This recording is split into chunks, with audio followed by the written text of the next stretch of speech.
I'm Marcia Winbeckler, and my husband Roland and I own CakeSuppliesPlus.com. We're professional cake decorating instructors, and we've appeared on the Food Network and TLC's Ultimate Cake Off.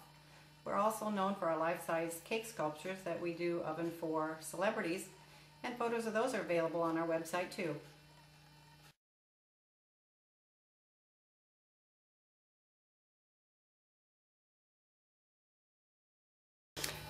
I want to show you how to make some cute little babies today made out of fondant, or you could use a half and half mixture of fondant and gum paste.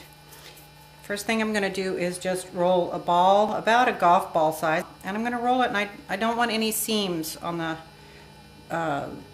portion that's going to face into the mold, but on the part that's going to go in the mold you don't want it to have any creases because that'd show up in the baby. And then I'm going to roll it in a little bit of cornstarch and just get a nice light coating over the whole ball. You don't want to put the cornstarch in the mold because it'll fill in some of the little creases, and you want all those to show. So here's one of my little baby molds, and I'm just going to press this down in there and press it nice and firmly. And I've looked in the mold beforehand to see where the head and so forth is, and I want to make sure and get it all the way down in there. And I'm going to take a palette knife, and this works better than just about anything else because it still has a sharp enough edge that it'll cut through the fondant, but not so sharp that it cuts my silicone molds, because you don't want to ruin your molds. And you can see I've got a pretty nice even clean cut there. Smooth it over so it hits all the edges of the design.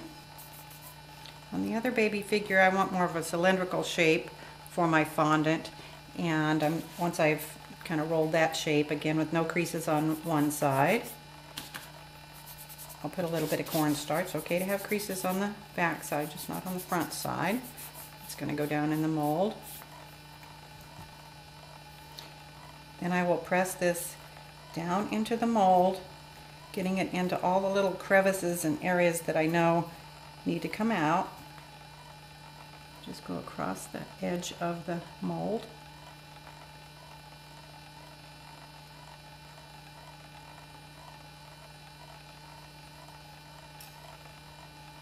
Clean it off my palette knife again.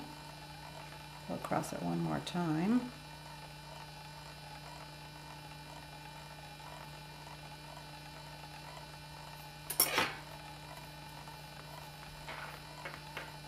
And if you need to add any to any sections, like I might want just a little bit more right here, what you want to do is add to the section, but then make sure that the seam where the added part is on there, it doesn't show. So it only appears on the bottom but not on the figure. So you kind of press it in and let the previous fondant fill in the area.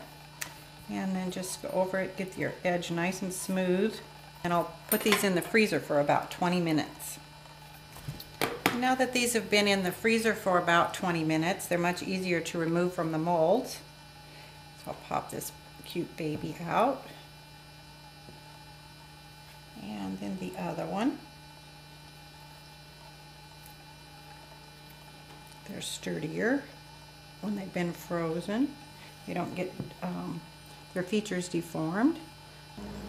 Now that my babies are unmolded here, I want to add some little details to them. And so I'm going to take some art brushes and some petal dust. I'm using Cosmos for the pink blush, etc. on the baby, and cinnamon for his hair. And I just want to highlight kind of the baby's bottom and his cheek.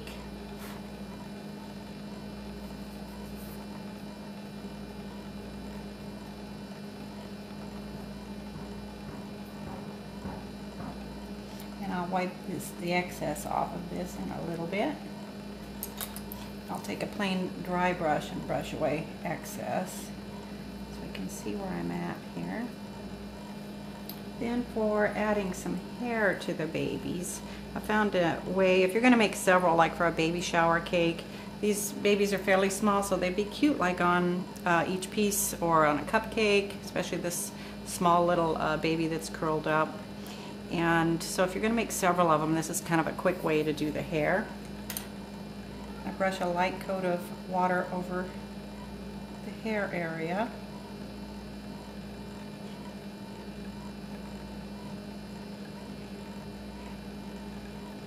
And then fairly quickly go back over with the cinnamon, use a dry brush for this, the cinnamon petal dust.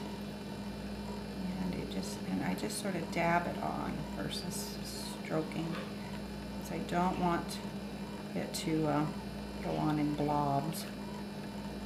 And since the areas where I did not brush water, it won't stick, I can brush it away later.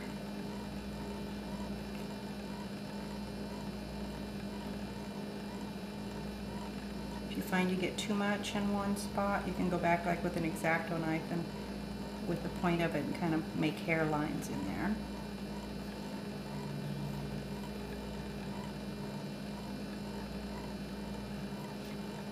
And then after it's set up some, I can go back and take away excess or add a little more if I want. I wouldn't add water after this though, I would just do it with the dry cocoa powder. I just rolled a triangular shape piece of fondant and set it on. Once, if you know you're going to do a bunch of these babies, get a piece that fits just right, how you want it, and then make a template. So the baby's diaper would be something like that. Again, to attach it, I would dampen the back of that and set it on there. And then for the hat is a circular shaped piece, and I would just use about a 1 1/4 inch round cutter.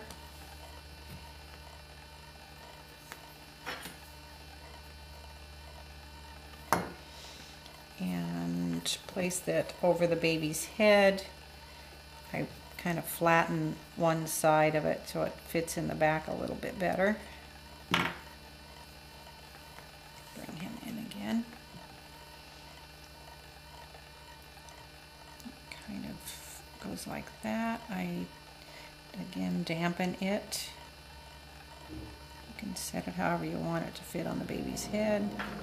To get the ribbing effect for the hat, I just cut a little strip, dampened it with a little bit of water on the back side and attached. Again, this would be in a contrasting color. And then took a palette knife and just add a little bit of a ribbing effect to the edge of that.